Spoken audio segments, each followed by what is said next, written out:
folks, welcome back. So what I'm going to do in this video is just tease you a little bit with this rig. You know, I'm just utterly amazed how good this is working. You know, I played around with that floating router a lot, and you know, this thing just wants it for a number of reasons. Number one is its size. You know, I'm going to be able to, you know, this thing is just light. I can actually, you know, move it around myself. This part's not actually attached. I'm just going to be able to pick it up, set it out of the way somewhere, and then this thing I'm just going to be able to, you know, stand it up against a wall somewhere, so it's not going to take any space at all, and I can still do a 3-foot stick with it. Is what I'm finding out, and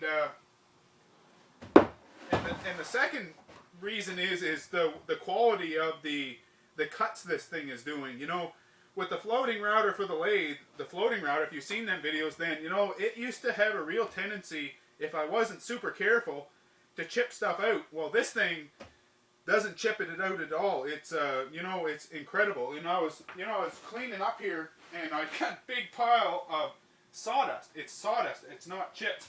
Whereas with the router, it was more chips, and it was that's what the problem was. Is you know, it was taking too big of chunks at one time.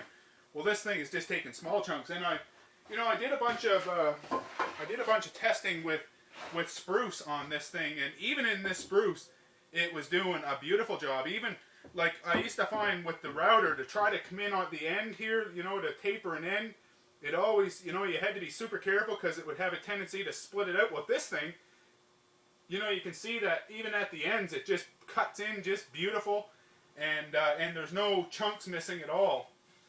Anyways, even at these little narrow pieces like this. So just really happy with the way this has turned out, and now I just got to spend a little bit more time. You know, as you can see, this thing doesn't have any dust collection on it, so I might make some changes to this right here.